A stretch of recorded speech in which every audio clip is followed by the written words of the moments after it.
Good job, Danny. Hey, Danny. You're Lovely very- little dog, eh? You're very sweet, Danny. Danny, don't go playing with that. No. Never mind, Danny. Whatever the hell this thing is, I'm sure it's useful to me. I'm happy you gave it to me. What is For this some stuff? fucking dry baby. I'm Raisin sure, baby. I'm sure we can make use of that, Danny. Dr. Piccinini went crazy. He attacked me in my office, screaming about sacrifice. I hit him over the head and he lost consciousness, but I confirmed he's still alive. I'm going to try to get out of here by using the flood tunnels connected to the rat fluid chamber. Oh, Danny. The rat fluid chamber. Yeah, that guy definitely died, but it's okay. I have my dog.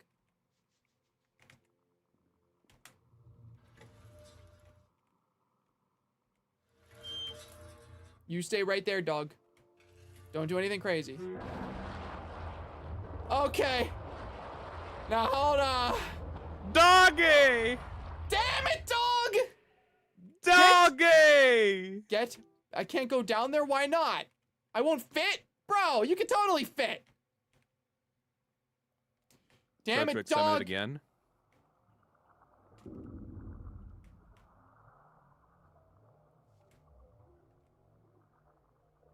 I don't want to go down there. I can't go down there. I won't fit. All right, so Zach, Oh. you can get out of here, or you can choose to continue. If you get out, you get an ending. If you crawl inside, you continue the game. Okay. Do you want to see? Do you want to see the ending, or do you want to just continue? Ooh. By the way, remember what the character said? Yeah. I'm too big. Oh, it's too small to fit. Oh. Oh, I can't. I can't go in there. I can't go in there. I don't wanna go in there. I'm scared to go in there. It's about facing your fears, buddy. Fuck yeah. It's all about facing it. Head on. Onward. Oh, this is so cool. I like that the prompt just keeps going like, nope, nope, nope, nope, nope, nope. Because it's so accurate. Ah, so cool. I hated how the ambience sounds like a monster that's in here with me.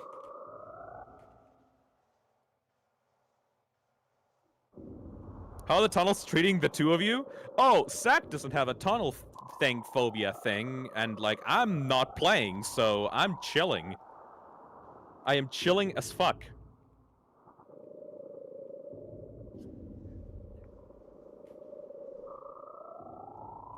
Oh boy.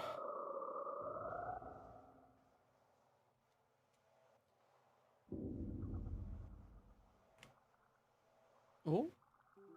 It's not real? What? Oh, that's so strange.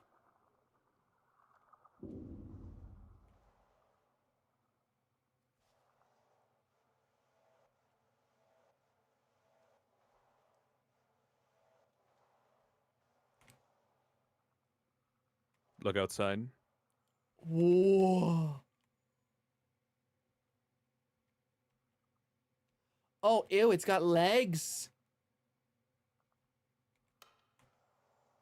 I don't know what that is, but it's not even a fish. There's just something swimming around in the water. It's like some kind of dog or a rabbit or something, but it's not a fish. It's But I'll- unnatural. That also gives me spookies flashbacks because there's a friggin' level in there where you can see just some giant thing floating around in a tank. I love how it's like not even a fish. Like why is it there even? There's just something in the water. And it's not even supposed to be in the water. Oh, what the fuck?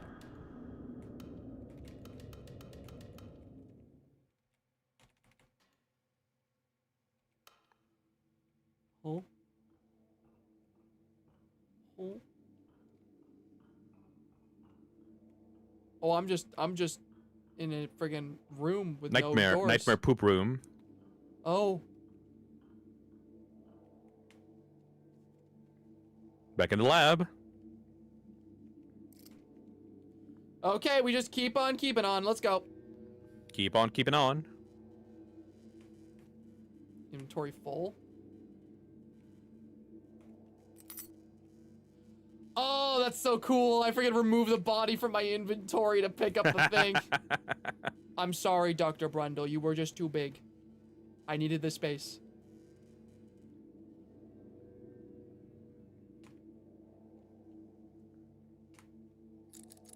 Guy too big and round.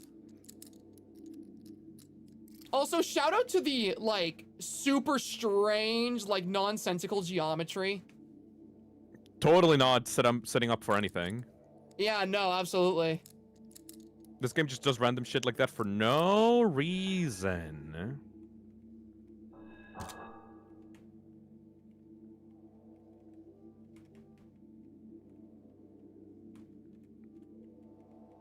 Hmm.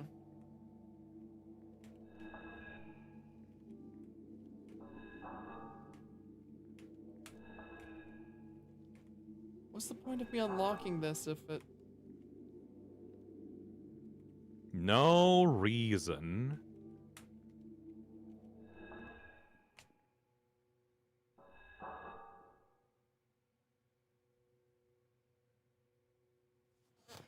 I think I just shit myself.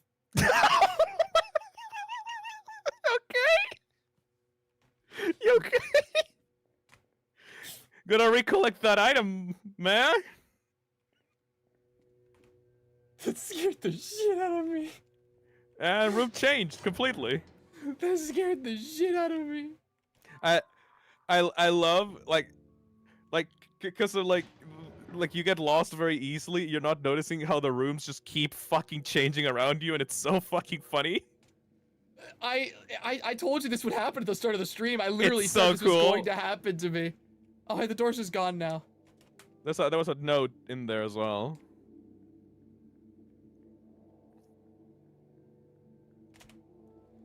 I'm almost out of here, but Piccinini's pet is in the warehouse by the emergency exit.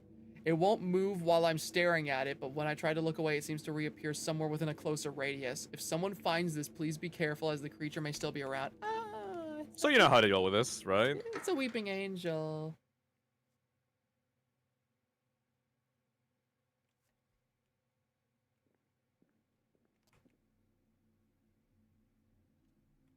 By the way, ever since the start of chapter 3, that thing has actually been following you, and you have never noticed it a single time. What?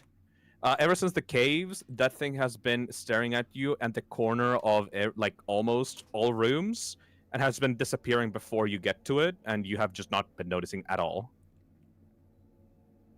Oh, what the fuck? Yes. Oh, If I you don't if you like guys that. look at the VOD, like every time you go up the ladder in the caves, that thing is waiting for you up there.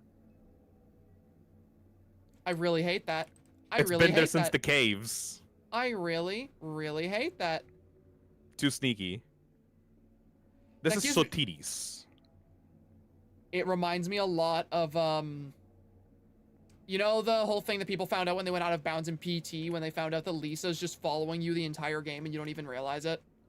Yeah. It reminds me of that. Also, this thing likes to take people's eyeballs. Yeah. Okay. Can't kill it, obviously. Was this the thing at the very, very start of the game that the note was like, it wants my eyes, I'll just give it to them? Maybe. Okay, The what guy that about- went crazy and saw something that was like watching him while he was sleeping. Yeah. And the remember the body that you picked up? Oh, I don't like it. I lost it. Where is it? There you are.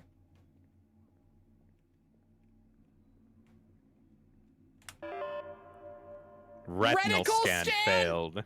You son of a bitch! You sadistic son of a bitch!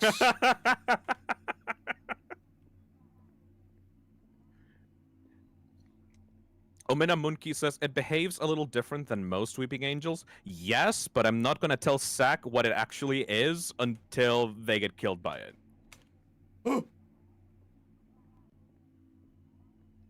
Because it's funny.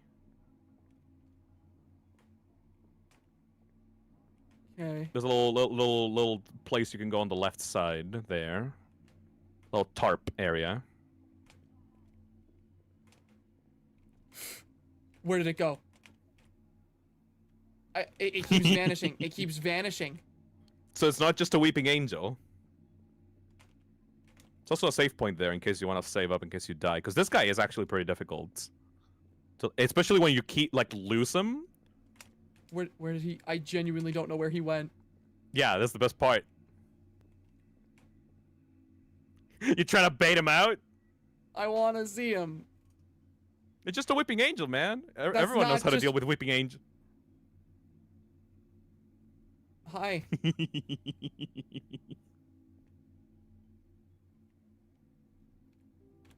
Where's the save room?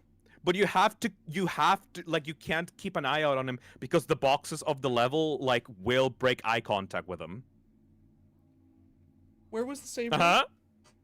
The save room is on, behind him. Okay.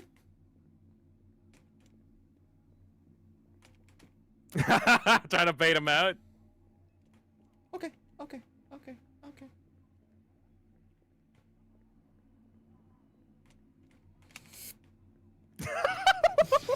It's just a weeping angel, Zack. It's Come not. on. It is not just a weeping angel. I have never seen a weeping angel that works like that. When you lose sight of it, it just doesn't stay in the same place. The paranoia is fucking unreal. Okay, seriously, where the fuck did it go? I'm genuinely freaking out. Where the fuck did it go? That's great. That's great. That's a good bit. Good bit. I'm genuinely freaking out. Where is it? Hi. All right, you can keep track of it now. It's okay. Also, there was a thing in the floor and the right corner, like next to you, like on the bottom right corner of this room. You have to lose sight of it.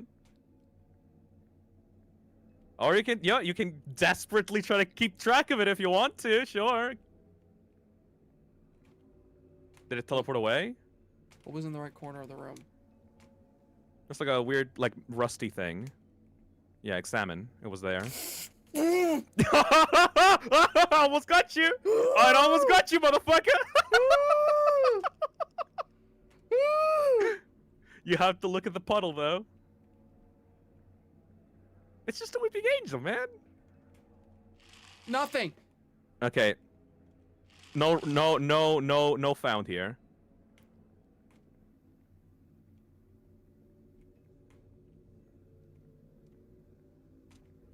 Okay, so this room is not it. You need to find it in another room.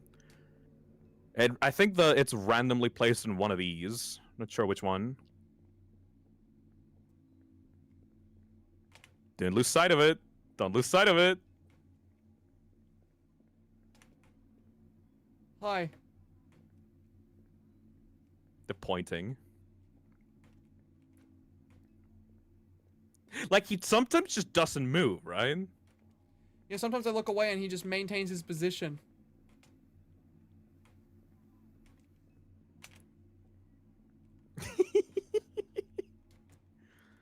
Oh, I like this enemy so far. It reminds me so much. Oh, well, I guess no, not reminds me, but like, this Secret of the Mimic like tiger section reminds me of this so much. I can definitely see that. It's a different like mechanic, but the vibe of like the oppressing vibe is there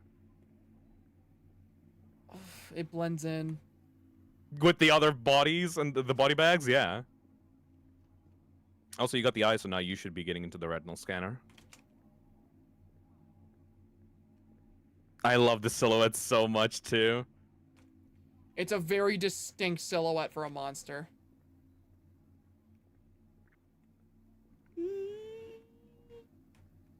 I don't know how close it's too close. I don't know how close it's too close. I don't know how. It's so good. That's no. Go save. How can they make a weeping angel enemy cool? Just by like a single thing. It's just like he will just vanish and teleport somewhere else. So you don't know where he actually is, so you can't keep track of him properly. It's such a simple addition to the— What the fuck?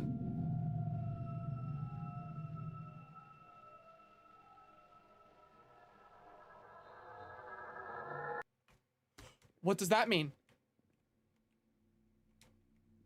That was the guy. What? At the bottom left. That was the doctor at the bottom left. Yeah, but what did that mean?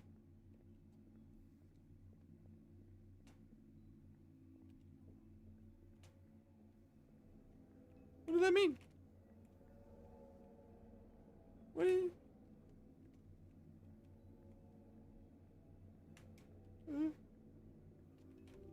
Oh.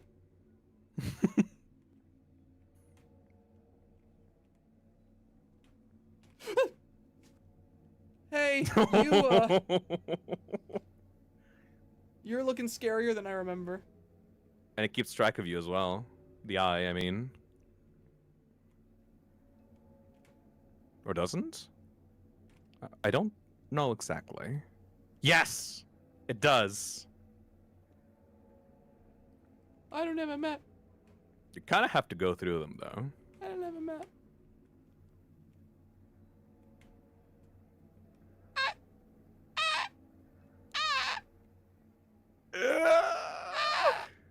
I'm cornered. I'm cornered. So close. Don't keep your eyes off of him.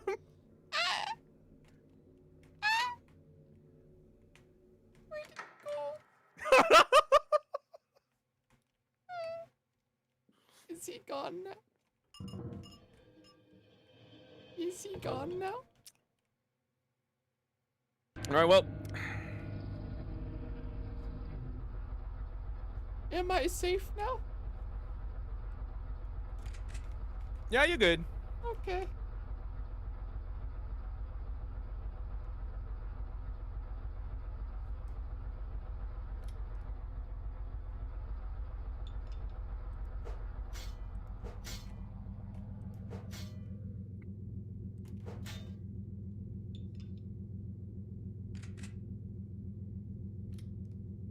Yeah, it's a cool game. Very cool game. Yeah, cool game.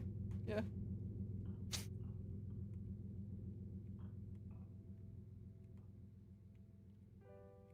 Yep. We good. Oh. Good job. Thank you for the stream. Oh. It's all good. Okay. I don't know what anything in that second half meant, but that was really good. Oh my god, what was that, bro? What did you think of the game? That was, I mean, yeah, it was amazing. It was absolutely phenomenal. That was a fantastic game. Mm-hmm. Do you like all the stuff about like the subway? Which one was your favorite chapter? I think my favorite was, I think my favorite was whenever we were getting into like the stuff with like the apple puzzle and all that. The personal stuff. Like yeah, I can absolutely see it. Like I didn't know that this would like hit you like personally, you know? Yeah, I was very shocked whenever like literally we were getting into puzzles that were genuinely feeling like shit I had dealt with personally, and I don't think you were expecting that either. Motion capture by the Red Ranger. That's my name on Steam. Oh. That's a coincidence. That's funny. Blood by Foul. That's one of my friends. Anyways, so like we're about 3 hours and 30 minutes into the stream, so that was good. You finished the... The time is late.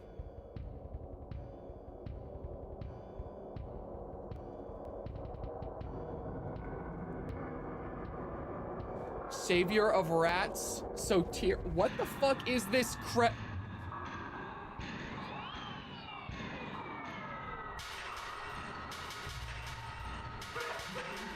Oh!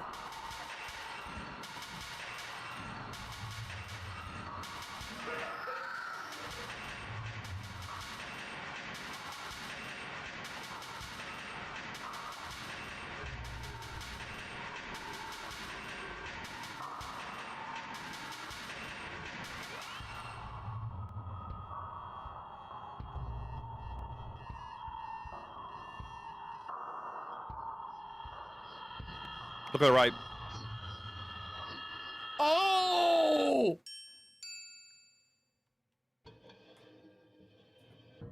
Oh! Those were fake credits. Welcome to chapter 4. Those were fake credits. Welcome to chapter 4. Oh, that's so, mean. Zach, the start of the game, you talk to a doctor. The doctor tells you that we're gonna try a new form of therapy called in vivo exposure therapy, right? Mm-hmm. So that you can get through your issues.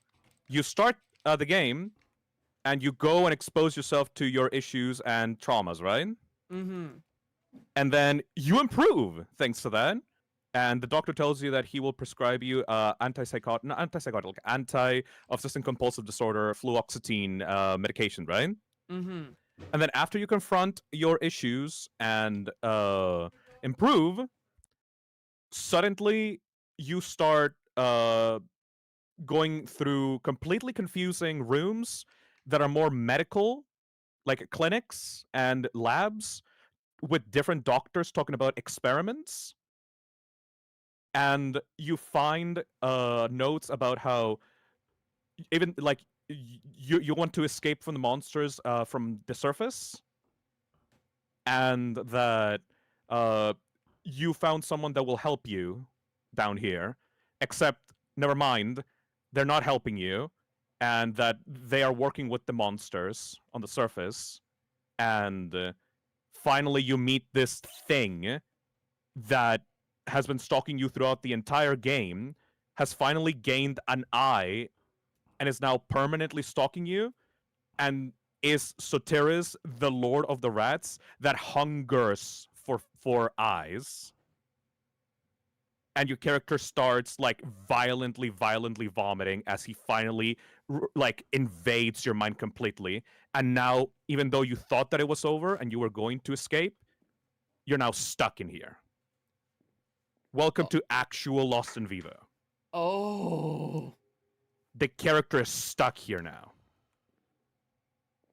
You thought that you were going to get help.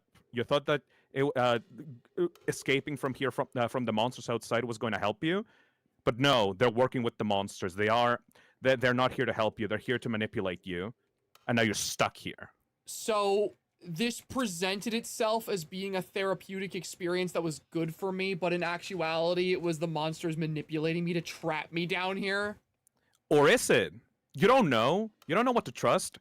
Is the story with the lab the real one? This game is messing with me, bro. Is it the actual therapy? Or is this your character going through like a paranoia episode after being prescribed a different drug for their condition?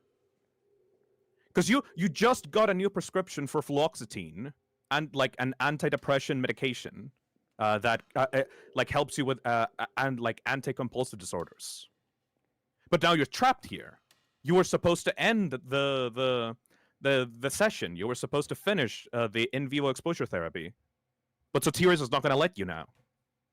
Oh, that's so interesting. Also, we're going to play this. Welcome to Lost in Vivo.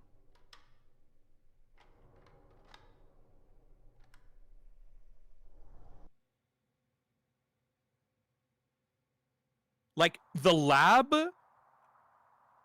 is not. Oh, there we go. Yeah, that's the. This is deer the man. cabin. This is the cabin for the friggin' deer god. Yep. I don't think this is like story relevant to this game, but it's like has to do with like Kira, another of Kira's games. No food. Yeah, because this is like this looks like the cabin where you encounter the friggin' deer god in Spooky's Jump Scare Mansion. Yep. This is a tape that was being analyzed by Dr. Brundle in the lab. That apparently, like... Have to pray to it. Have to pray to it gives us flesh. This is the tape that Dr. Brundle was analyzing in the lab that you were walking around. That apparently drove the subjects insane.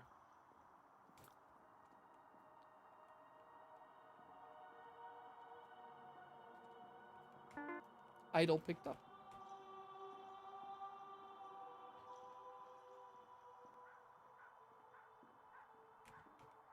Oh, that's weird. Creepy.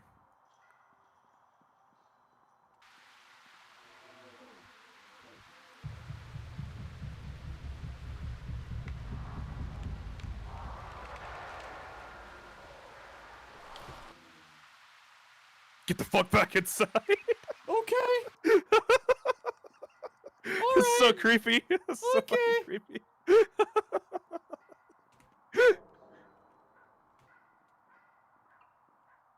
You can see the deer god in one of the windows in the back of the house, says Omena. Can you? I don't see it.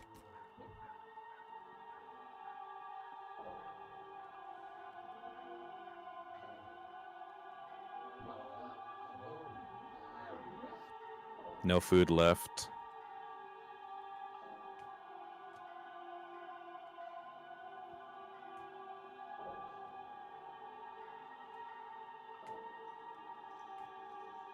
Nope, just a reflection. Nope. You can still whistle? Yeah, you can still call for the dog. Dog, eh? It's really hard to, like, tell if it's there or not.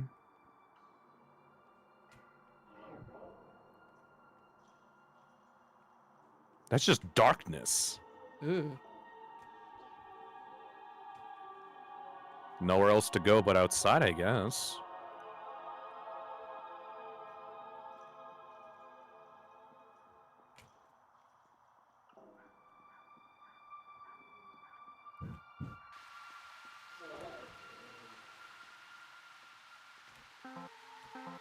It's broke.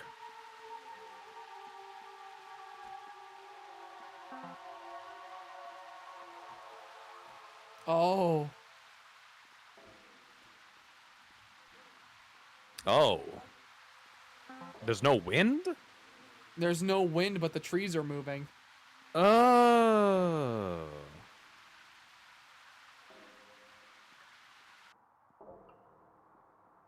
I guess you haven't gone to like the right side of the house. I suppose not.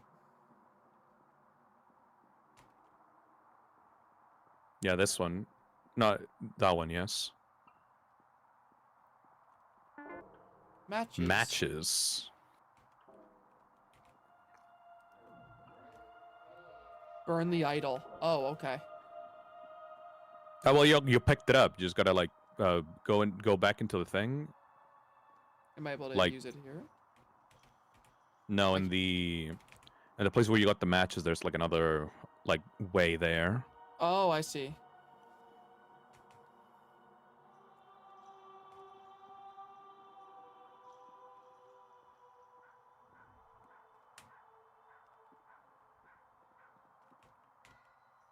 Huh.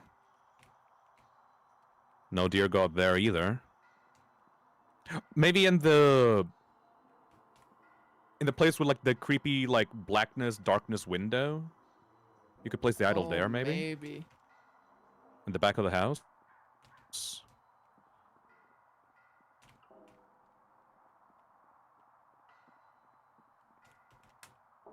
No? No. Can you open the inventory? Oh, wait, the fireplace. Shit. Need firewood, gotta go outside. Surely.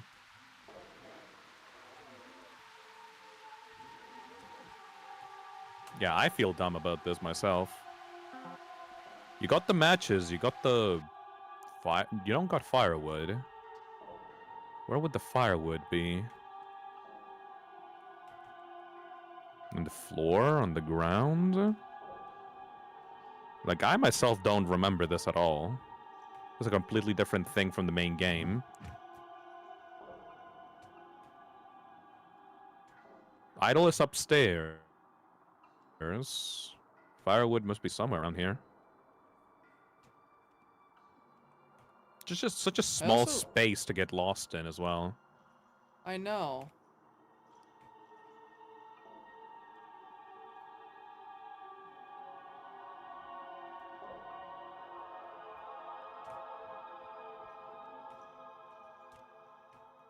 I feel like there's something just staring me in the face that I'm not getting.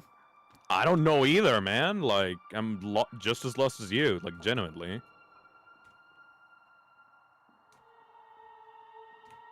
We got the idol from here, that's for sure. You need an axe first? Perhaps? Like, this cabin is way too empty and small to, like, miss something. Feels stupid.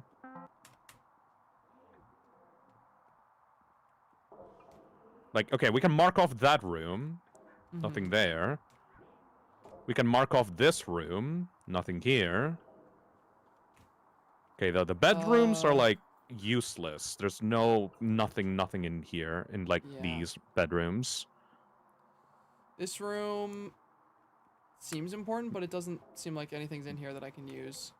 Exactly. Paintings? You can't grab the paintings for firewood or anything like that? I don't imagine so, no, it doesn't look like it. So this entire left side of the house is useless to More or me. less useless, yeah. I guess it's the right side of the house. And then the only thing in the left side of the house was the thing that I already collected. This message. And you can't grab any of the planks around here. As chooses firewood. This door won't open. I can tell you if you want to. Actually, genuinely would appreciate it, because, like, I'm lost, personally. Yeah, no, if chat has an answer, then I am willing to hear them. Yep. Oh, no, this is just the tree. Gotta go to sleep. Oh my god! What? Right there, on the corner. Oh my god. I'm so stupid! Oh! There you go. There we go. It should have had yellow paint on it. Ugh. Yeah, that's stupid. I'm stupid. Alright. Back to it. Vicious if you say, we don't need yellow paint in games. Games without yellow paint. Alright, back to the actual game. That was just a teaser for the dear god of, like, Kira's other games. That's really funny. So chapter 4, I believe, is the last one. This is the last. Yeah, this is definitely the last one. This feels pretty final. Before you go in there, like there was a very important door before that, like at the back before the save point that you missed, because that one's important because it gives like a shit ton of context as to what you're about to do. But yeah, basically you start the game, you do the therapy helps a little bit, you change medications, and then you're here. Whoa. Can we just stay in here for a bit?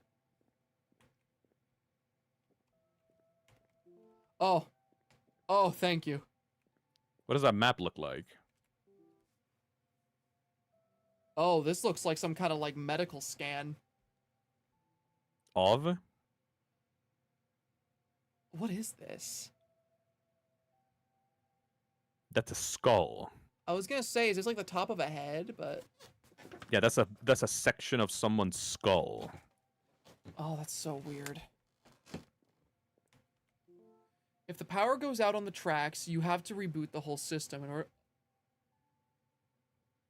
This is the same note from the start.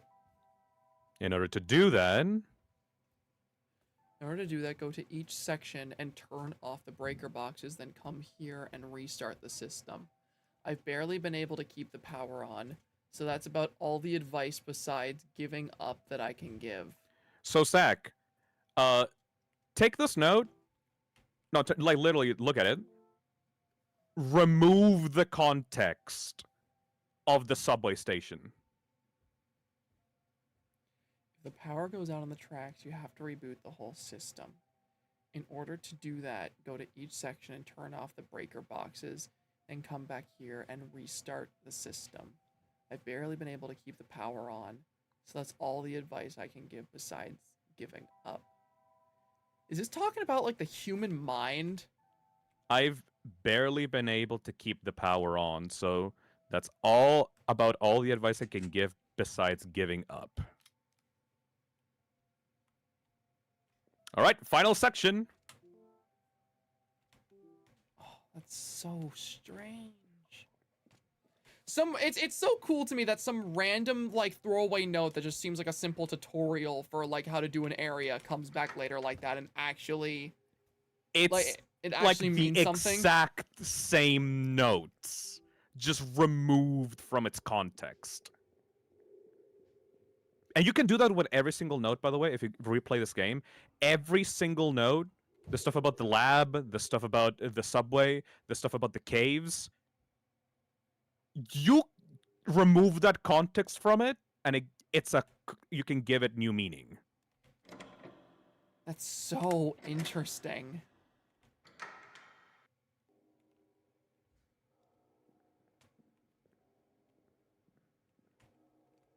This is also my second favorite section of the game. Like, this entire area. It has the best things in this game, aside from the apple puzzle.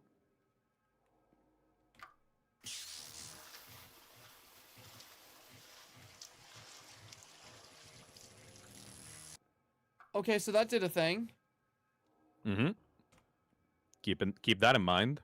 Okay.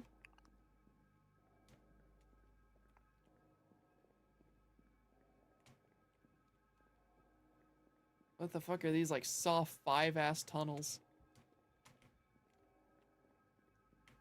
I think literally my only complaint about this game is that I hate sewer/tunnel levels in video games. Like, it's like an uninteresting, like, setting for me. But I guess it kind of gives it meaning. Yeah, I think this is the best I've seen, like, a sewer level done. Like, this entire game is kind of a sewer level. Yeah, but, like, I think the main reason I don't like sewer levels in a lot of other games is because they kind of just feel like... They kind of just feel like a less interesting addition compared to the main setting. This is the main setting, and it feels like the entire thing the game was built around. Spooky Stories for Kids Volume 1. Once there lived a nasty old man in a nasty old house. The nasty old man wouldn't go outside. The nasty old man wouldn't play. He sat in his tub and soaked in the water all day. Just him and his music enjoying the water, even though it was nasty and green. He soaked all day and every night, but he never tried to get clean. But one day the old man couldn't find his music. His radio was all filled with static. He twisted and turned and tried all the stations, and things got a little dramatic. His radio fell down in the water and he missed the off switch. And the story goes that if you visit his house, his nasty old corpse will still twitch. Nasty old man would not go outside, was kept inside listening to his music. Wait, don't do anything to it. What are you hoping to accomplish? Without me, you're just hollow. You're pathetic. You need fear to motivate you.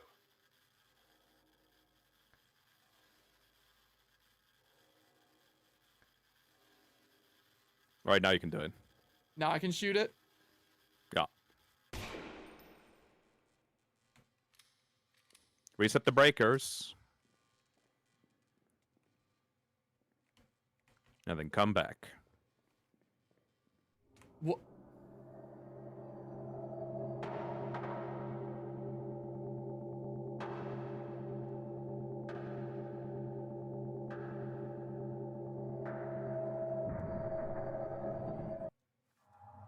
Huh? That is called the Siren.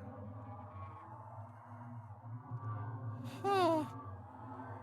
And it's right behind you. Oh my god! Nailed it! Oh, oh, oh, oh, oh, oh, oh, oh, oh, oh, oh. You know what to do.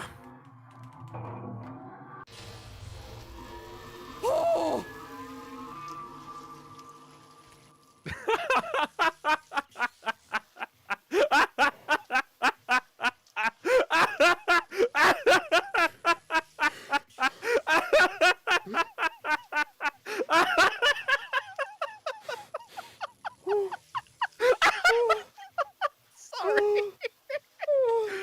I'm sorry, buddy. I usually don't try to be mean on streams anymore, but with you, it's like...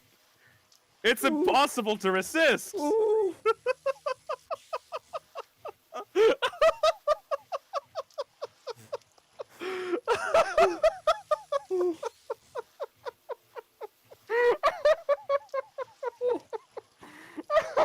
Sorry. I'm genuinely sorry, buddy. Oh.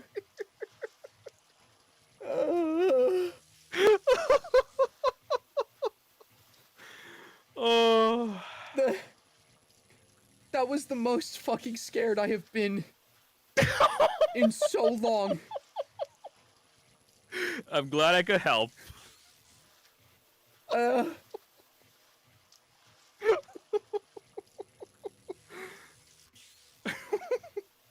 That Yeah, that's the final enemy of the game.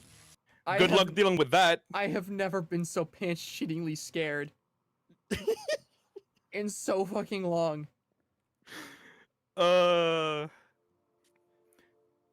You know, the funny thing was, we were getting near the end, and I was thinking, huh, the monster that I used for the thumbnail hasn't shown up yet. That's weird.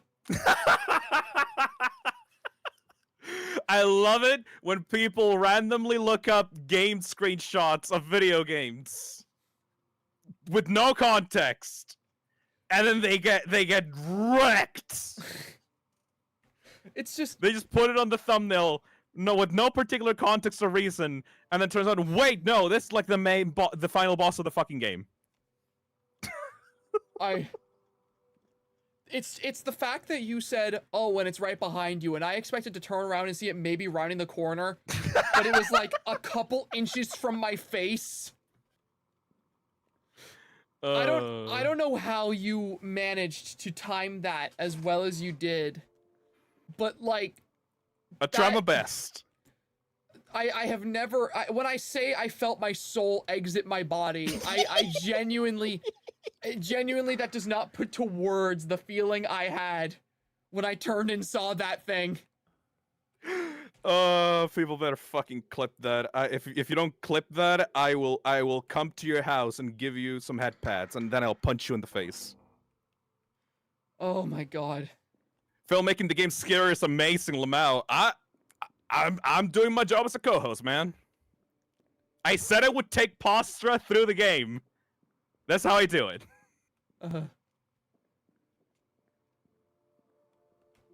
Oh hey, last tape number 4, that's cool. Final tape. I think you went through the exact same door? Excuse me? Yeah, I went through the same doors before, but there was like a path I didn't take. Oh shit, nice.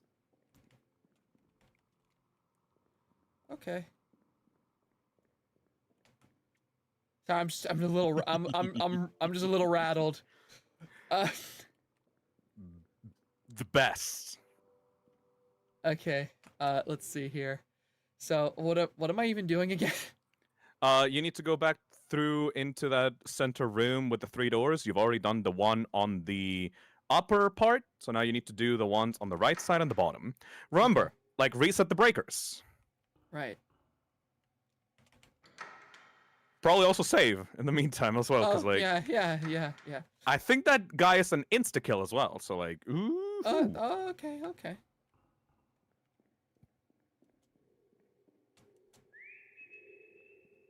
Doggy.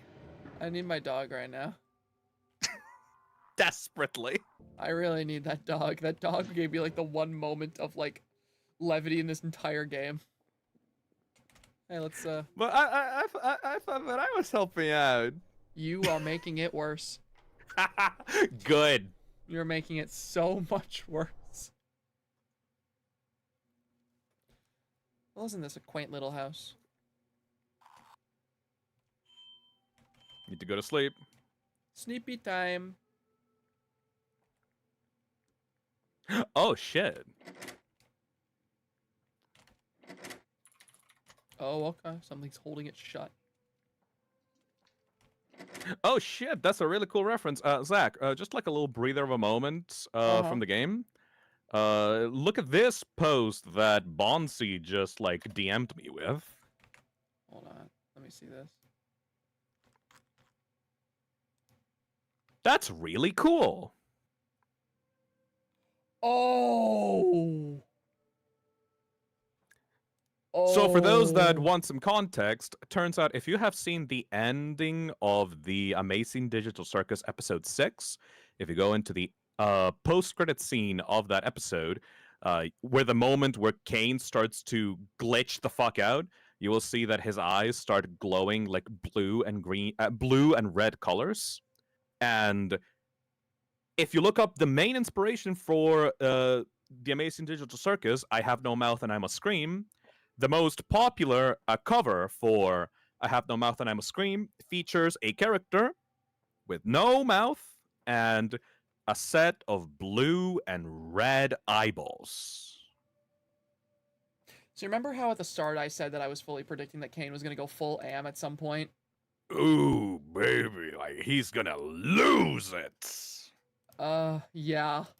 That's cool. Oh, Yeah. he's fucking nuts. Very good. I'm He- excited. I have been waiting for the episode where Kane finally snaps. We're finally getting it. I feel like that's genuinely going to happen. Still 3 episodes left as well. Like, we still got a long way to go. I keep forgetting how short it's going to be.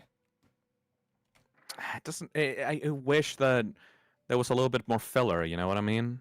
Yeah, because, okay, like, I saw people saying, like, oh, well, it's good that we're not getting filler. I fully believe that filler episodes are not a damning thing for a show. I think quote-unquote filler episodes, like, they can still be fun to watch, and they can still have character moments that help define the characters in a more thorough fashion.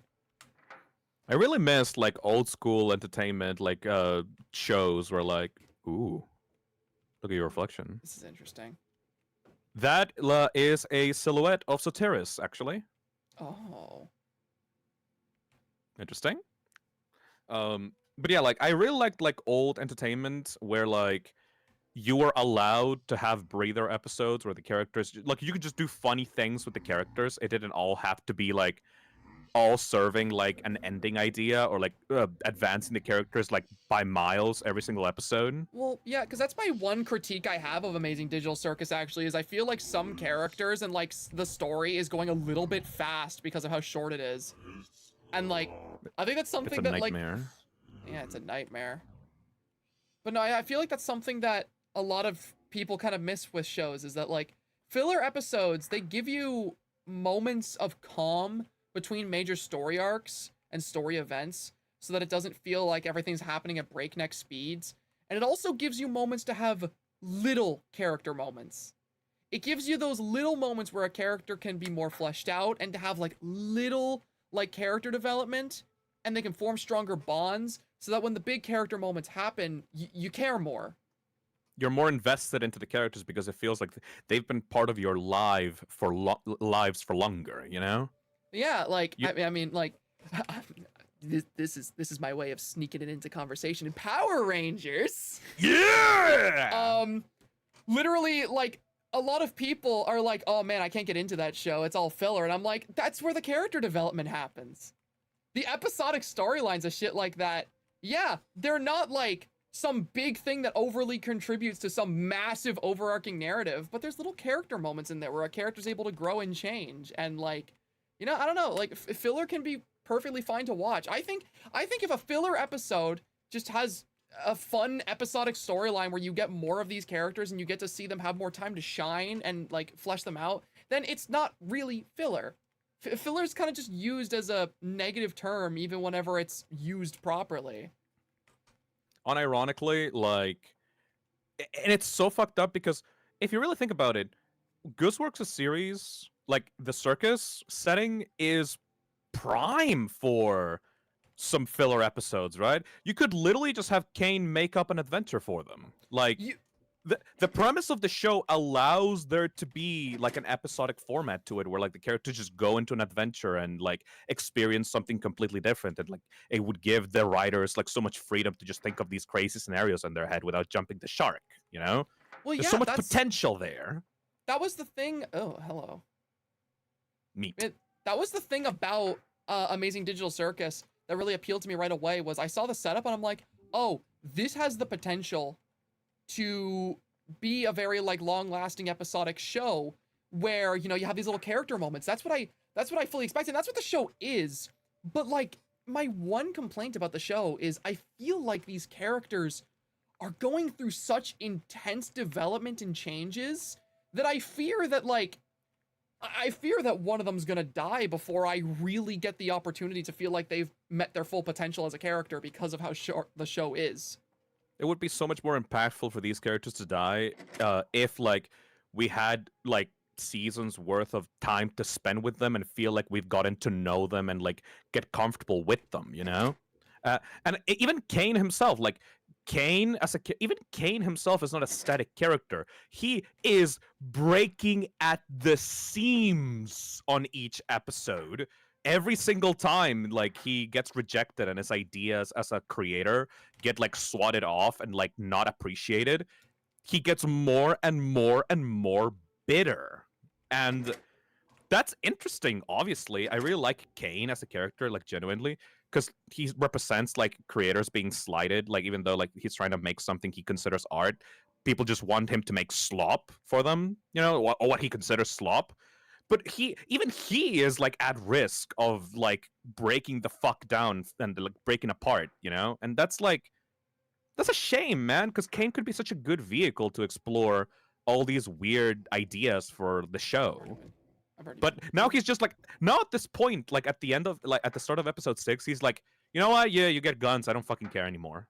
Like come on, like I want to see you try, Kane. I want to see what you got. I would love to see more of your D&D campaigns that you thought up in your head. Like I can imagine him like just giggling and like kicking his feet, like thinking about like the cool stuff that he's gonna make the players do. But like he's like kind of given up at this point. And it's one of those things too where like I like episodic shows. If the show was just a new wacky adventure for a bit, not only would it make the show just like, not only would it give us more content with these characters that people care about, and like not only would it benefit that because like the content of Digital Circus is the characters. The characters, what they go through, how they develop, that is the content of the show. So an episodic quote unquote filler episode, it's not gonna feel like filler. And second of all, I think it would just benefit the actual structure of the show too. Because the entire point is that these people are trapped in here. They can't get out. They have been in here for so long. But it feels like they've only been in here for a really short time because the show is so short. You know, like... And I don't want to force Gooseworks to, like, lengthen the show artificially, you know? Like she very clearly wants to make a story, right? Like, a very specific story with these very specific characters. And, like, she has said that she wants to just end it at episode 9. But it's like... it feels so petty and, like, entitled to just say, like, but could you please extend it just a little bit? Yeah, I mean, I absolutely adore it. And, like... Just like a little bit more, man, please. I absolutely adore the show. And I'm really invested in the characters. And I can appreciate an artist sticking to their vision. But there's also just that part of me that's like, man, this has so much potential to be such a big thing. This could be explored so much and these characters could have more time and I can grow to like them even more than I already do. I I will just enjoy every episode that gets put out, but man, I have a feeling. Like I have a feeling because like this is like Glitch Productions like cash cow. Like this is their premiere show. This is the show that put them on fucking Netflix, right? There is no way in hell that Glitch Prod did not beg Gooseworks for a second season, right? Like immediately. So I don't want to be the type of asshole to like agree with corporate interests and profit and go like, no, yo, just make more, make more, make more, make more. But it's like, it feels entitled of me to ask for more, and I don't know how to feel about that personally. You know? Yeah, I don't. I just kind of like I just kind of hold the thing where it's like if Gooseworks wants the show to be short, then absolutely like just pop off. You know, fulfill your vision for the series. I will respect that, and I will enjoy every single episode that comes out. But there will always be this part of me that's just like, man, I would have liked to see just a little bit more with the characters. Yep. Also, Zach, you're doing the exact same thing in this right now that I did when I first played this game. I don't know if this fucking tape has an ending. Oh, okay. I got so fucking lost here. I don't know what this tape wants from me. Oh. Ooh, look at the reflection. Ooh, like the different colored like candles. I think you can just leave after you're done. I think that this is just like explore like a hotel, like as a breather from the rest of the game. I think you can just leave if you want to, out the entrance. Oh, yeah, this was a good time to talk about the amazing digital circus in the middle of the stream. Yeah, right. There's a good point to like just talk about like what we're interested in like in the middle of this like. Like, it's a good excuse. You just happened to get me in the middle of a conversation that I was actually like very passionate about. Because like literally, okay, I think the prime example of like how this relates to like my own interest in the shows I enjoy watching is like there was one point in time where I saw somebody make a post on like Reddit where they were like, hey, I'm looking to get into Power Rangers. Could you guys recommend me a filler list so I know what episodes to skip? And all of the replies were just, no, we can't recommend you that.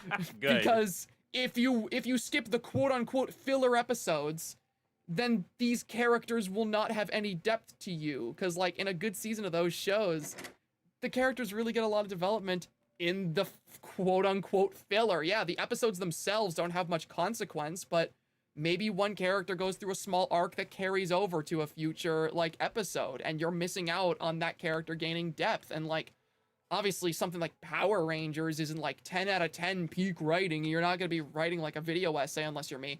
But like, fuck yeah. But like, you know, these characters, they're at their most interesting when you're engaging with the filler stuff that, you know, gives them time to actually shine. So if you want a filler list, it's like, okay, I don't want to engage with the show.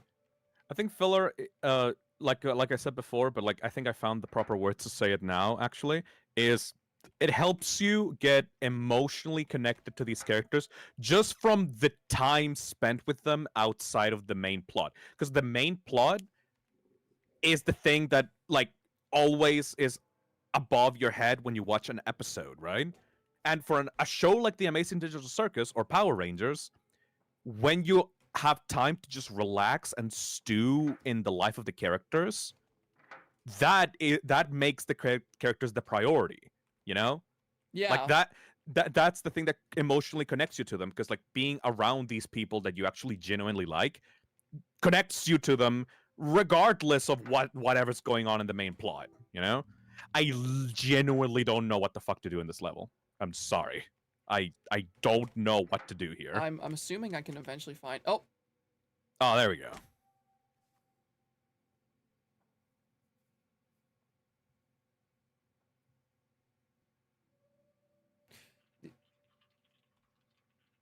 Oh. Ooh. Oh. Bed rotting. Bugs. MikeBot says, "Yeah, I don't want a Legend of Korra situation with the Amazing Digital Circus that keep extending it every season, so each season was loosely connected individual stories." Yeah, did you watch Korra? I did not watch Korra. I only watched Avatar. Okay, Korra is this interesting thing where like the creatives actually caved in to like studio pressure, and it completely ruined the fucking show because like the creatives basically got told, okay, you have this amount of episodes to tell a story, right? Mm-hmm. And then once Korra popped off, Nickelodeon basically said, "Oh shit, people actually like this. Okay, we'll extend you. We'll extend you for more episodes." And the creatives were like, "Yeah, but we did it. We got it done. This is what we wanted to do. I don't care. You're making more episodes for us now." It's like, Well, oh, okay. See, Let's make another storyline. Let's make another series with another storyline. Okay, well, semi-sequel. Let's go. And then the Nickelodeon told them, actually, no, you're done. Like we're cutting the episodes out. Like this is the amount of time you get, and then we're gonna like cancel the show, and you're gonna finish the story. This is gonna be the last season. It's like, what? Okay, wrap it up. I guess. And then Nickelodeon finally said, actually, you know what? Never mind. We're going to extend it to way more episodes, actually. Like, you need to get more episodes out. It's like, fuck you! What the fuck you want from me? See, I think that's, like, the major issue there is, like, I don't necessarily think filler's a bad thing, but studio tampering and, you know, messing with a creative's, like, vision is going to fuck it up, whether it's filler or not. Like it's... Like, the studio didn't even, like, fuck with them, like, in the content of the episodes, but just the structure of the show got so messy because the studio just wanted to, like, end it or, like, end it quickly or, like, extend it artificially, and it's, like, this, like, stretching and pulling and stretching and pulling and stretching and pulling that just completely ruined the show's pacing. Yeah, like, I feel like that's just a show where, like, you can't do that. I think, like... This entire time I've been making this argument that, like, filler isn't necessarily a bad thing. It's under the assumption that, like, you know, the people making the show want to make episodes and want to show these characters and want to give them time to breathe. But, like, if it's some studio going, no, make more, no, make less, no, stretch this out, no, stretch that, and nobody's going to be able to make a good show out of that. Like, the original Last Airbender was, like, so fucking good. Because I don't know about the details of the like the behind the scenes of the first series, but they wanted to do book 1, book 2, book 3, and done. Or like what? So like they had like an arc for the show: the water, earth, fire, and that's it. Like that's what we want to do with the show. From a nice beginning, middle, and end. And it was perfect that way. I love the way that... I would personally say The Last Airbender is like my perfect ideal show for what a show's pacing and like length should be. Because it's a perfect balance between like serialized episodes like that affect the character's storyline and like setting perfectly, and maintaining silly little like episodic storylines of like the gang just landing into a place and just going like, what the fuck is this place? Oh, it's a village. What was the village do? They're being weirdos about like this fruit. Okay, like time to rescue them from the magic fruit or something like that, you know? I like those. It's great. I think that The Last Airbender would be a worse off show without those episodes. Oh boy, this fucking nightmare place.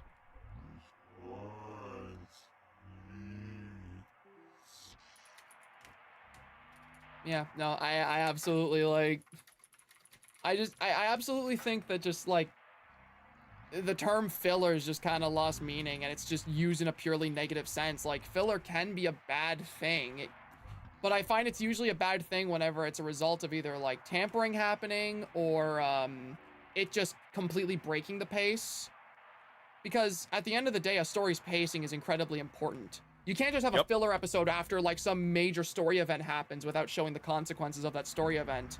But, like, if we need time to breathe and time to understand the characters and just, you know, if we need more time with the characters, then filler's a great way to do that because Yep. you get these low stakes environments where you just get to see them exist. And it's also so weird, like going back to like Digital Circus again. Like episode 1, what is it? Oh, it's just a pilot, like an introduction to the show, right? It's like fine, I like that a lot. Episode 2, Candy Kingdom. Oh, so cool! Like the weird like candy, like the princess and like the gummy bandits and stuff, and like the weird Mad Max in a Candyland parody thing. It was so cool, right? Episode 3, Haunted Mansion, Halloween, spooky, Scooby-Doo, having like silly little ghosts that are like green and like glowy, but also like a really fucking detailed like borderline analog horror fucking angel monster in the basement. Like that's really spooky and cool. I love that setting, and the characters like reaction to the horror was like so fucking cool. Episode 4, fast food. Okay, that's weird. Like that's a really cool theme, and you can have the characters like talk more deeply about themselves using that theme because it's like more mundane. And then you get to episode 5, and it's like, oh, they're just going through it. They're just going through every single like gimmick as fast as possible, and it's like, oh, but I would have liked to see them work a bar. Oh, I would have liked to see them do sports for a full episode. Aw. I would have liked to see them just like hang out and like have like a picnic or something like under the stars and stuff like that, you know? But like no, you don't get that. Like you just get like little snippets of that. Also, yeah, I was just gonna move on from that. Yeah, it's all right. I got fucking lost there for an hour myself. Like I don't know what the fuck is up with then. All right, back to the game. Oh, I'm gonna go save. I don't remember when the last time I got disoriented. Whoa. Okay, hold on. We're good. I like that I can tell why you get disoriented in games. Because of the way that you do stuff, you're very erratic, and then you tend to move around the camera a lot. I used to do that myself and got disoriented a lot in games. The way that you slightly fix that, I guess, is by doing slower movements and like treating the camera as if you were like a cameraman in like a fucking cinematic situation. It like helps you center yourself a lot in like the place that you're actually at instead of like erratically moving back and forth everywhere. That's just a suggestion though. You don't have to take it. Nah, Daniel might consider that because I get so easily disoriented all the time when playing video games. It happens to me so much. Back to it. Once there lived a nice man with his nice old dog. The nice man was content, just him and his dog, watching the years pass by. His house was old and deep in the woods with a little blue patch of sky. One night, the nice man was walking his dog, as was his nightly habit. But then the dog got out of his leash to quickly chase after a rabbit. The night sky was... Yeah. The night sky was dark, just barely lit, so the nice man was filled with worry. But then the old dog yelped and ran inside as if it was in a hurry. The nice man went inside and locked up, his worries for now put to bed. But then out the window he saw his old dog, but its skin had been shed. Remember the rabbit that we saw in the water? Yeah. Remember the mimic in the caves? Yeah. First story is about someone like a putrid person that never got out of his house and like was just sitting around like listening to his radio all day, and when the radio was broken, oh hello. Do you think you're getting better? Does doing this even have a purpose? Yeah. Yeah!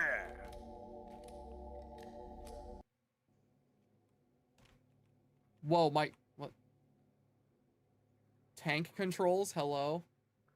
Tank controls? I can't move with my mouse. I have to rotate. Hell yeah, baby. Resident Evil, baby. I'm the dog? Oh, from the beginning of the game. What? Bark, bark. Oh, I'm hearing myself. Oh, doggo! I guess, like, listen to where it's coming from? Oh, dog controls. That's on the left.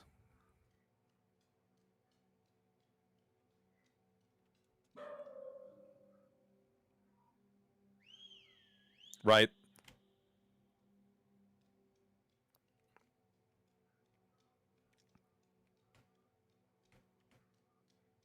Little doggy. I am Pupper. I am Denny.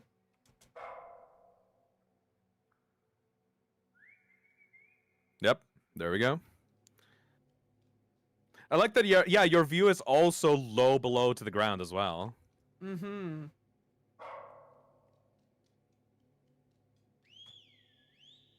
Slightly to the right?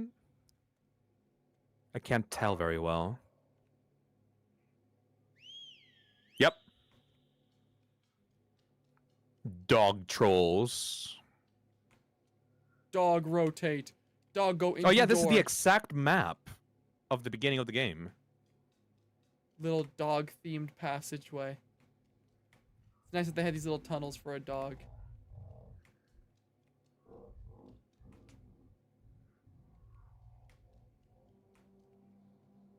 The slow rotate. Thought there was a figure there for a second. Does that mean the dog was behind you? Left. Okay. I'm not hearing things, like, directionally for some reason.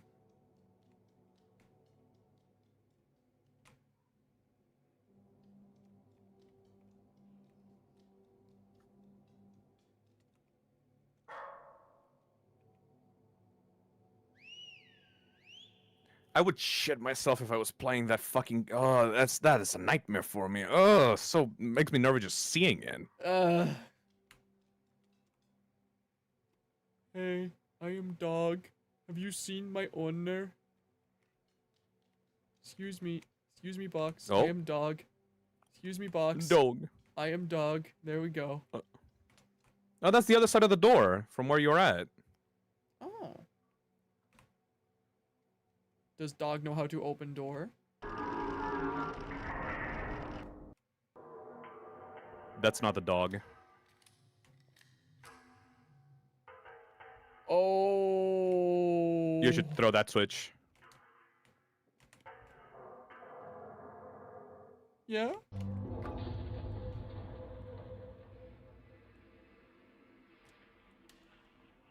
That was not the fucking dog. Oh. Oh. Okay. Am I done here?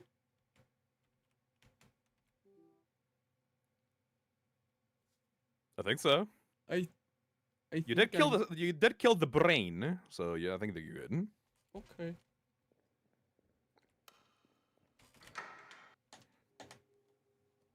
All right, final brain section thing. Okay. Shattered Lasuli says that's the siren's hand. The siren was pretending to be your dog. God. Me leading the monster to me. Directly controlling toward it? you.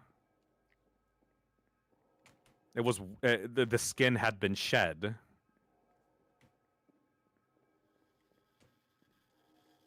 Oh, that was pretty easy. There once lived a great old beast in a great old wood. The great old beast would attack the town and carry young children away. It screamed and it howled from inside the woods each night and every day. So one night the townsfolk hatched a plan to slay the beast once and for all. And they snuck up close while it slept under a tree and they made it fall. It growled and hissed, not moving an inch, since the fallen tree held it down.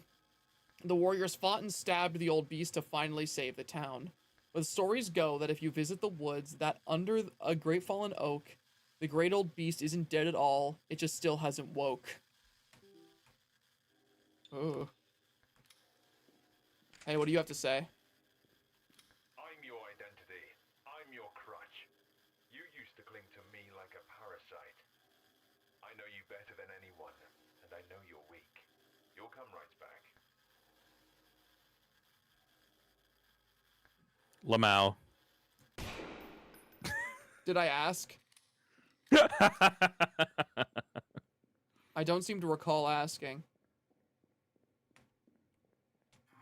Oh my god! Oh my god! Oh my god! Oh my god! Oh, he gets you every time. Where am I going? Where am I going? Where am I going? Oh, Examine. no. Examine the wall.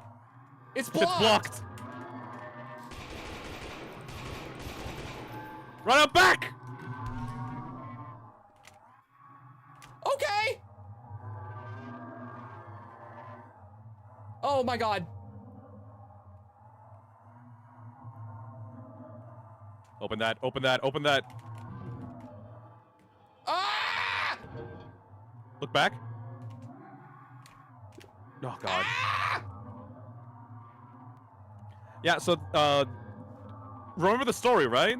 Yeah. Big oak trapped under the tree. You're gonna have to do something more than just run away from it. Oh no. Ah! It's so fast. Okay. Okay. Are we Go back fighting to that it? door. It's invincible unless you do something. Go back to that door. Behind you. Over there. Yes. Left.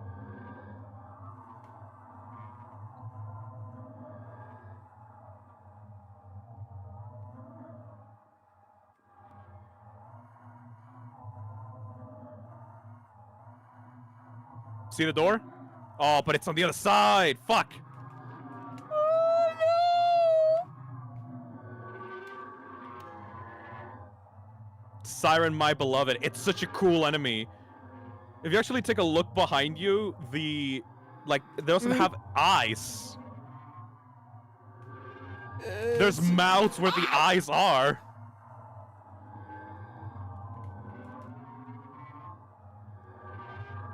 Right? You're gonna go back into the hole that's plugged up. I hate everything. It's alright, it's alright. Don't worry, I'll guide you, I'll guide you, I'll guide you. Right? That was left. Right? Left from here, from these big glowing lights. Okay, yeah, you got the door here. So you open the door. You're gonna have to use this. How am I gonna use Bait this? it in here. Bait it in here. Almost. You see? Okay. Big oak. The big great oak. I'm just gonna have to time it and then have it like close it right when it gets there. Oh You my have to god. bait it in here. You can just do this very easily. You can just go all the way to the right. Yep.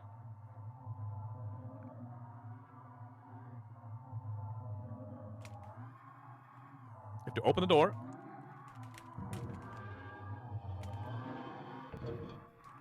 Okay, it was too late. You're gonna have to time it just right. Not too early, not too late. Also, the way that it crawls is so creepy. I hate it. I hate it so much. All right, we just gotta wait like 1 second and then open it. 1. Come on, come on, come on, come on, come on, come on. Oh, too late. Not even wait. I guess not even wait. Just the second that you get that you're able to.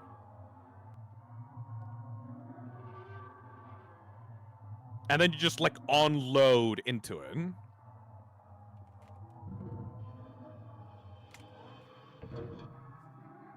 Yeah, good. Good. Yeah! All right, we got the timing. Okay. 19 bullets, and you got the shotgun for that. So I think we're pretty good on ammo, actually. If you didn't have the ammo, you would have had to done just like the sledgehammer or the knife, which is like way harder. I am so glad I saved ammo for the most part. For the most important part, yes, this is the final boss.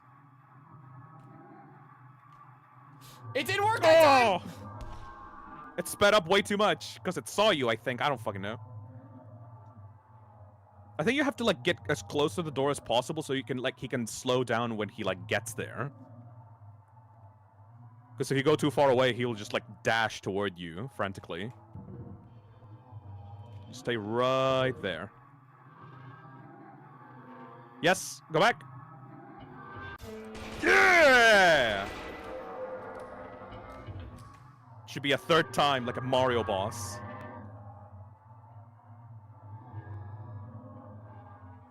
You got it. You got it. You got it. You got it. This thing triggers my fight or flight so bad. It's so creepy, and it's like weirdly monochromed compared to like the rest of the environments.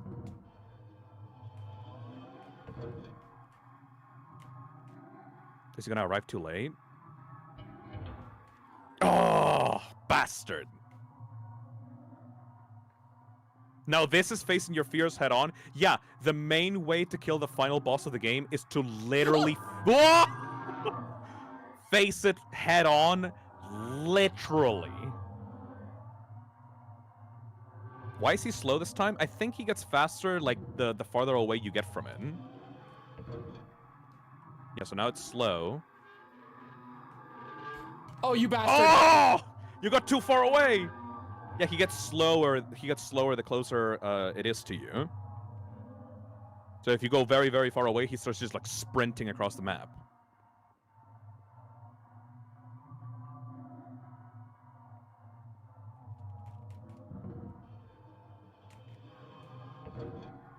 You might be able to just tank some hits and just wait for it to get here. Ah, come on! Okay. Now he's gonna round the corner. Now he's gonna round the corner. He's gonna make me hate everything. Hi! Hi! It's so well timed for that. And the noises it makes too. I just like stay right there. Oh, that's bullshit. Yes! Yeah, you did it! You fucking nailed it! I figured it out. Oh, what are you doing? What are you doing? Oh, dying. Oh! Oh! Oh! Oh! Get the fuck out of here. Good job. Oh, I Good hated job, everything Zach. about that. I hated everything about that. So that was the Siren. That is the guardian of the brains that were in this section. And as you can see, lacks eyes, lacks vision, but has like more than 3 mouths in its like face. It's called the Siren because that thing is like I mean, I'm not gonna say like what it actually is because like it's all up to interpretation, but like that thing is all about guarding those thoughts that were like talking to you, that you were shutting down. Mm-hmm.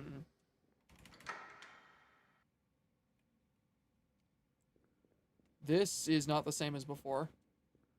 Yep, this is the finale. Like you beat the final boss, so it's time to end this.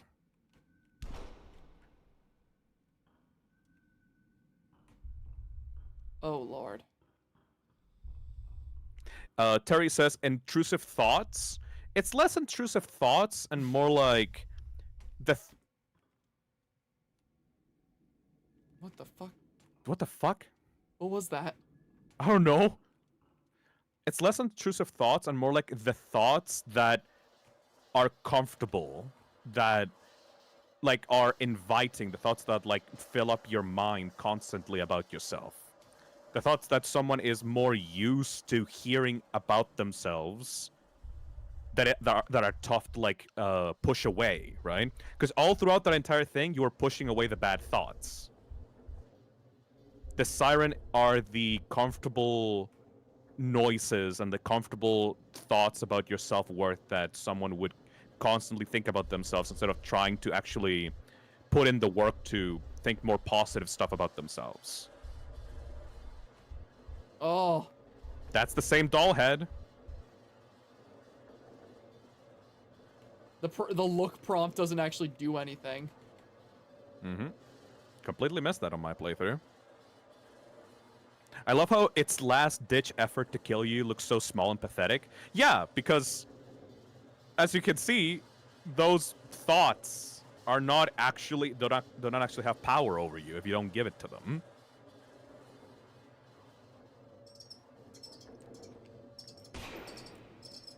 Fucking weird bug. All right. Oh yeah, right. The cockroach that the thing just like summoned the siren, right? Gotta get the fuck out of here.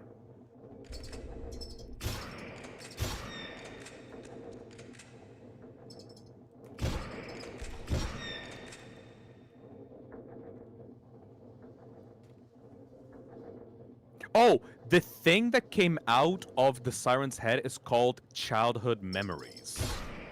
Interesting. Interesting. I don't know about that.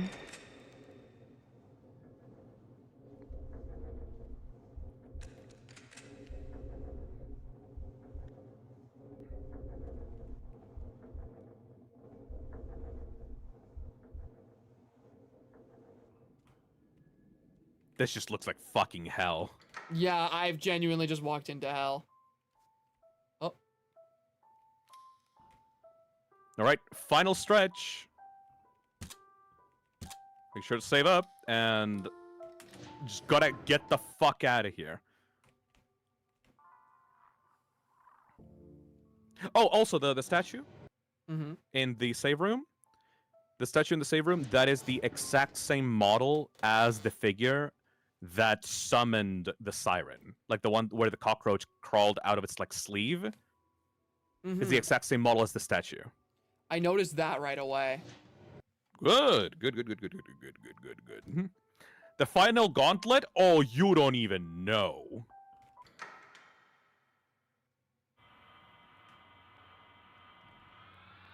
This is the pinnacle of just fucking run.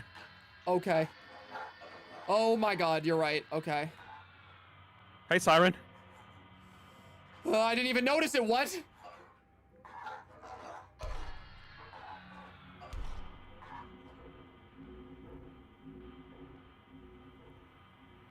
Like, you do not have ammunition for all this. Oh, you're weird. Oh my god, you're weird! You're weird! Those are floating figures with, like, a hollow, like, an empty spot inside of their chest.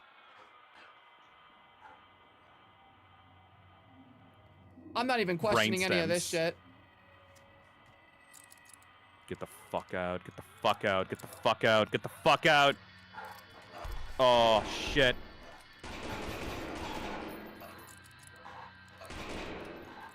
Yeah, shooting while lockpicking. Fuck yeah. Yeah, get the fuck out. That's the hardest part, in my opinion. Okay. And they vomit at you. Yeah, you're right. Oh, no. What the fuck is that? Grab it. It wants something. Ew. So weird. It wants something. I don't think I have it. I'm gonna have to find some item, I suppose. Okay. Yeah, those are floating figures with holes inside of their own chests who, upon, like, getting to you, their head will start swelling up until it vomits at you, and then it will... Like, it will release the pressure from inside of their own head by vomiting. Isn't that lovely? Isn't that just the nicest thing? Hi. Oh, there's lore here. Lore time, motherfucker! Get the fuck out! Sorry, There's there lore was head. lore. Lore time. Okay, lore. Don't fuck around with there's lore. The text is... Okay, awesome. That was No, so that's not worth it. true. That's not true. That's not fucking true. It lay upon my branches, dangling there is a sick reminder of what I rejected. The smug, dead face stares at me, almost grinning, it seems. Like it's happy to be without me inhabiting it. Interesting. Oh, that's so weird. I just didn't like you. There's so fucking many! Oh my god, then the roaches! You can tell what I mean by get the fuck out of here, right? Oh no. Oh no. Oh no. Oh!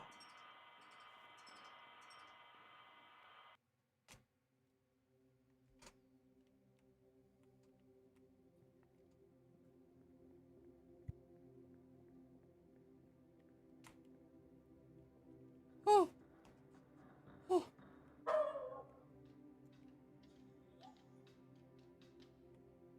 Were you ever down there? Danny! Danny! Were you ever down there, Daniel? Daniel, it's fading to white. I don't know what's gonna happen, Daniel! I'll see you on the other side! Danny! Achieve the good ending. You escape the confines of the sewer and reunite with your dog. You feel that your experience has changed who you are and that the barriers of life that once restricted and intimidated you have now fallen away. You've been to hell and back, confronted your fears, and gotten stronger.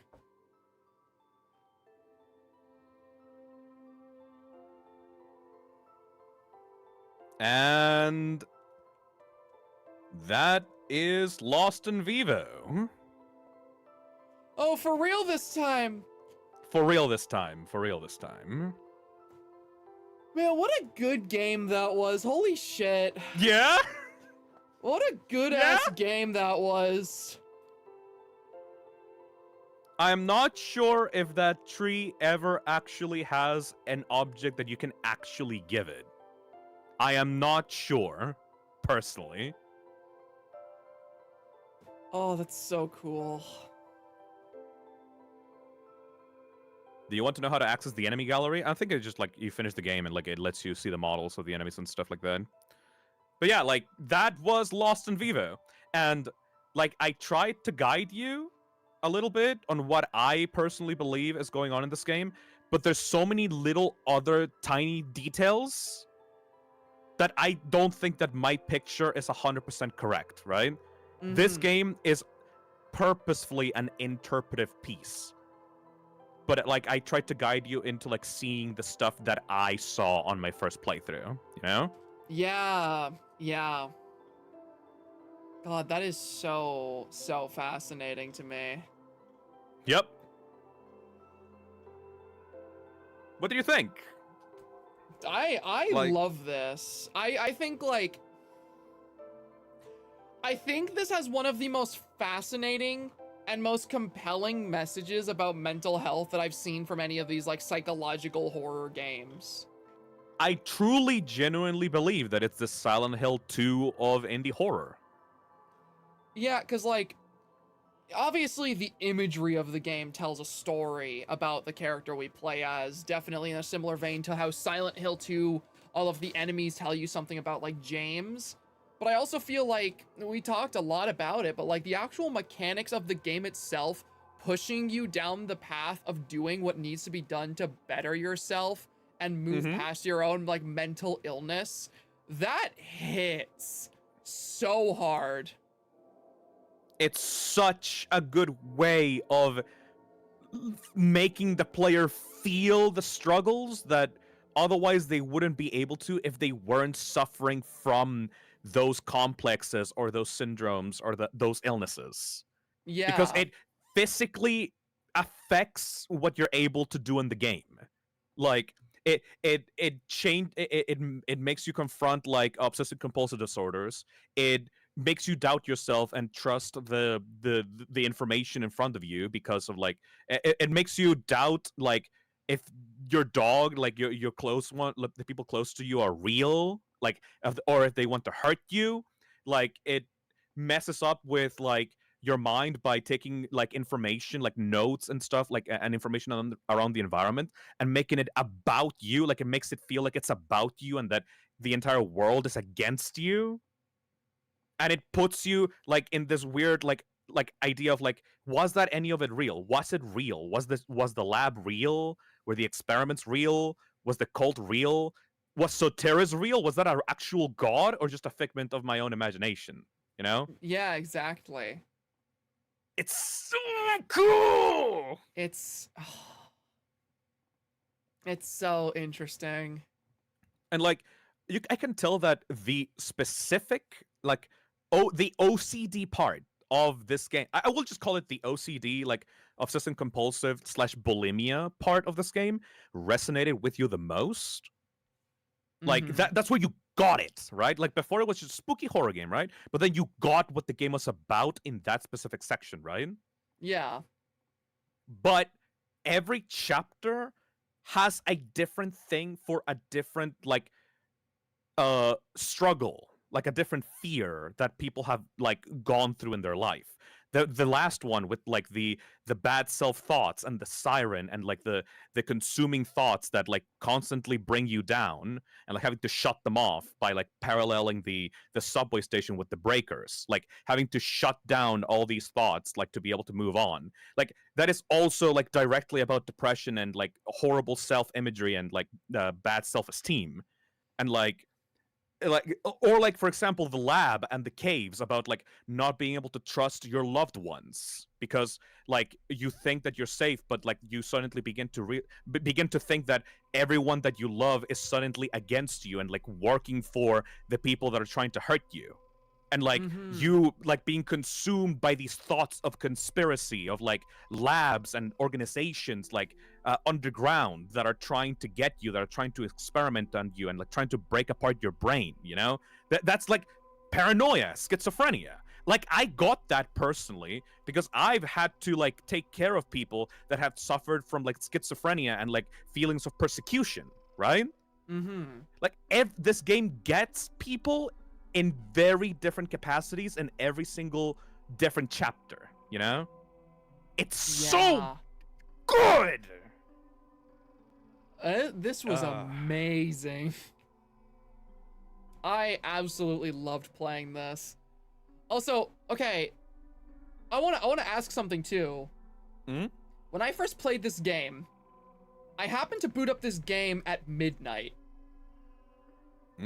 Whenever Drax was here visiting me, she showed me the game for the first time at midnight, and it booted up a completely different version of the game that I was reminded of here when I saw the midnight version. What's that all about? What's freaking Lost in Vivo Midnight? I have no fucking clue. Cause Can you I'm select that? sure, cause like okay, whenever I open this game up at midnight, like my first time opening this, it brought me into like a dungeon crawl like medieval version of the game where it felt like I was just like fighting enemies. What the hell?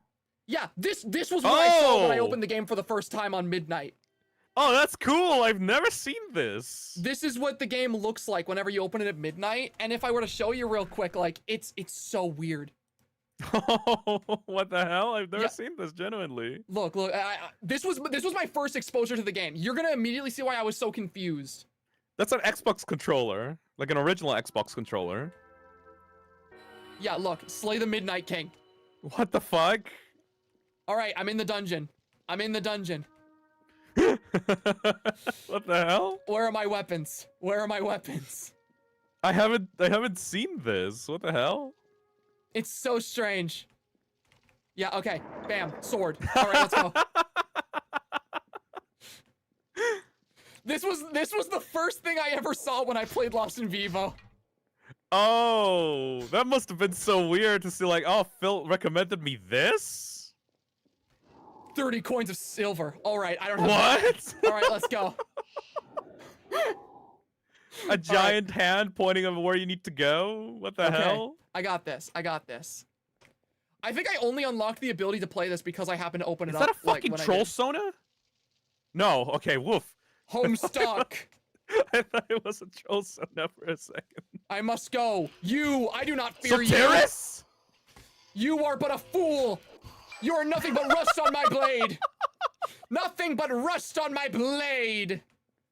Hello That's just there. Soteris' model, like, reused. You think yourself anything compared to me? I'm playing this game at midnight.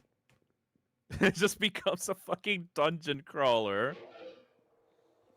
Oh, that's goofy. I'm not Oh, these are afraid just of like you. the enemy models, like, reused and reskinned for this. Yeah.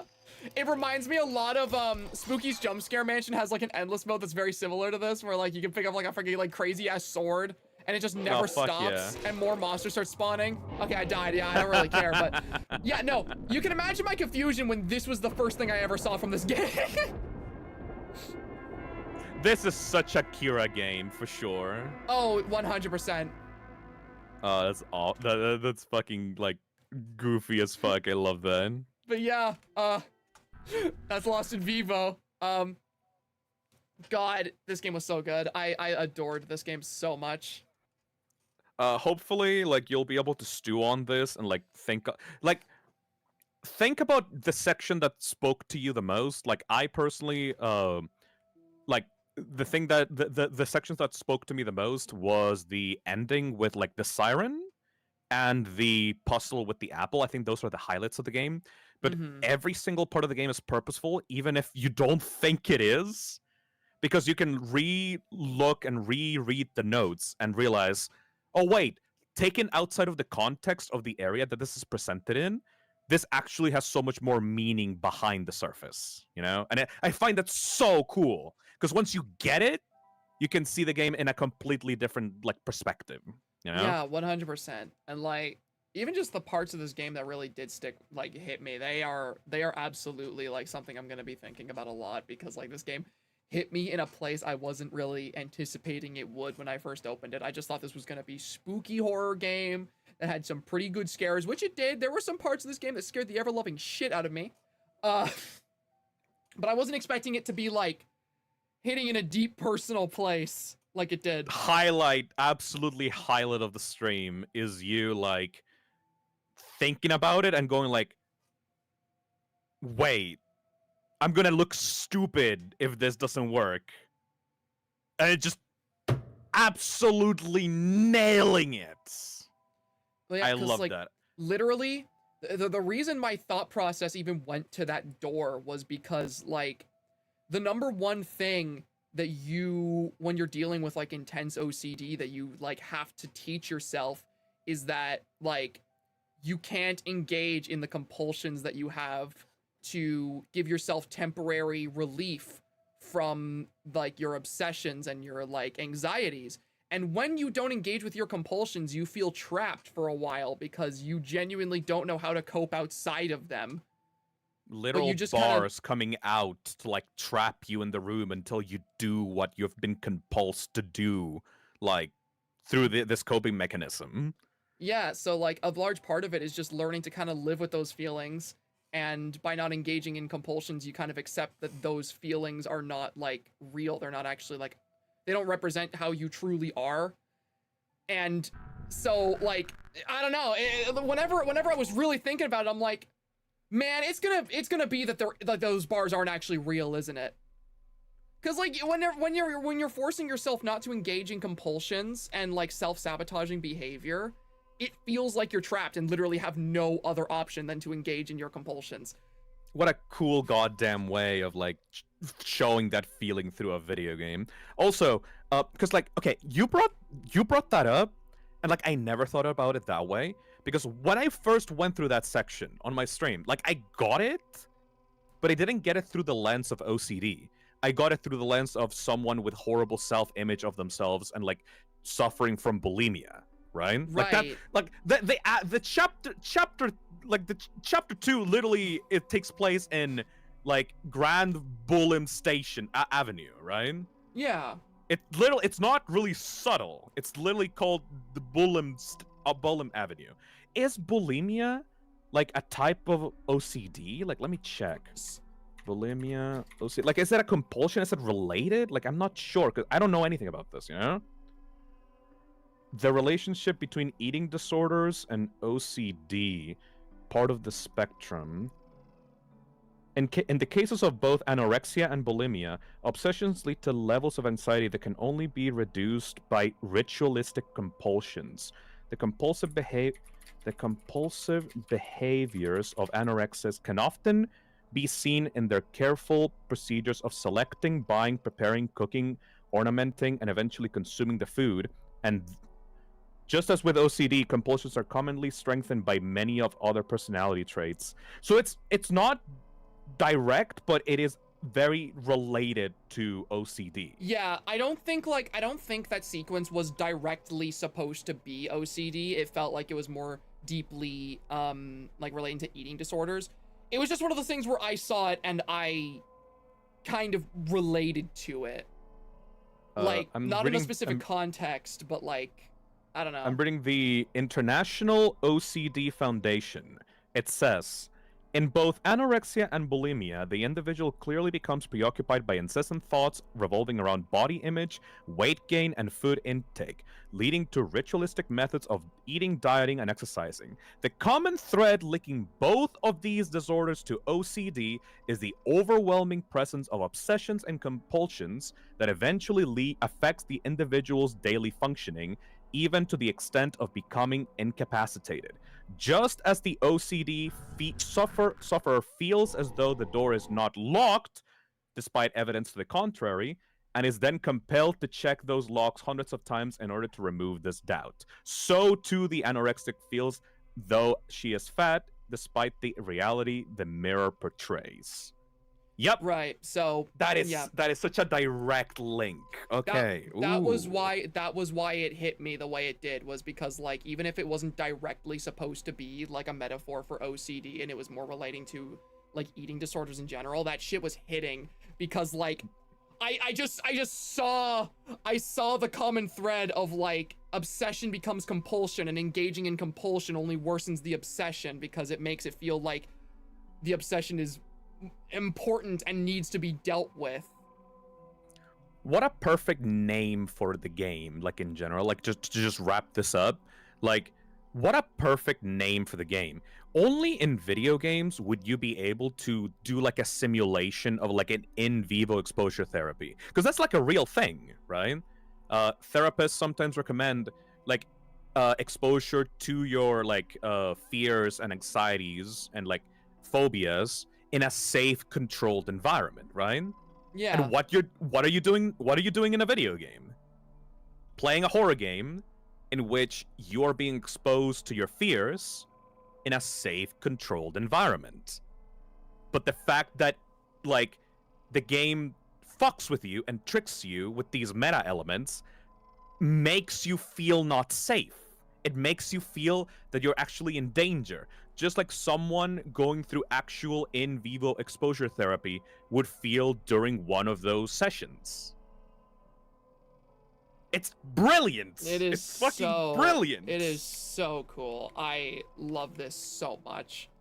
You got worried that the game was gonna crash, that the game was going to like that the game glitched out on you, that the game reset you, killed you unfairly, and then like it showed you that no, it was part of the therapy. It was part of the exposure. It's just that these things that are video game mechanics still manage to affect you because like it feels bad to go through those things. You feel unsafe even though it's a safe environment. It was all planned out. You still felt lost in it, you know? That is so cool. Yeah, it's so oh my cool. God, it's so cool, man. I'm gonna be thinking about this game for months. Good! I'm gonna be thinking about this for so fucking long, dude.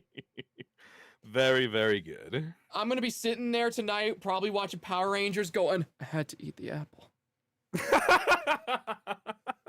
Very, very good. All right, Oh I my guess God. I guess my job, my Virgil job, is done here then. Yeah. Oh my God. I guess since we're wrapping things up, do you have anything you're doing soon that you'd like to kind of did you like to kind of talk about? Because I always let people do that at the end of my streams here. Oh, well, hopefully, if I'm not a bastard about myself, I will be releasing a new scripted video about Deltarune at the end of the month. I will be scripting it like after I'm done with my streams tomorrow, and I will be putting all my effort into releasing the Deltarune scripted video at the end of the month. Thumbnail by Tara as well, and I will also be. I mean, I'm gonna be streaming tomorrow, playing Friday Night Dustin. That's about it for me, really. Hell yeah. What about you? Well, video came out yesterday, so if you haven't seen the new Bendy video yet, it would mean a lot to me if you watched it, because that video is one of my favorites I put out in a really long time. And don't forget the Clyde hoodie over at Makeship right now. I had it on the starting soon. There's like 12 days left to get it. It's already been fully funded, so if you get it now, like, you're guaranteed it will be fully funded and sent your way. People have been it would be really fucking cool if you guys got that to 200%. It is selling really, really well right now, which I am so happy about, because people seem to really want the Clyde hoodie for a long time, and I'm really proud of the design that like Makeship and I came up with together. So if you have the ability to get it, it would mean a lot to me. You got 12 more days. I love that thing. As someone that, like, I can personally vouch for this myself. Not sure if you want to show it off on screen, like on the desktop or whatever. But one, I love that hoodie because, like, it's just like the perfect piece of merch, because it's like Clyde's hoodie, like, made into like an actual real merch item with like the zipper and like the stripes around the arms, and like the horns are so cool, man. Like, having a physical like Clyde horns like poking out through the top of the hoodie is so fucking cool. I begged for those horns. Yeah, I can believe that you had to fight for that, because like it's very expensive to modify the base hoodie of like the Makeship like manufacturers.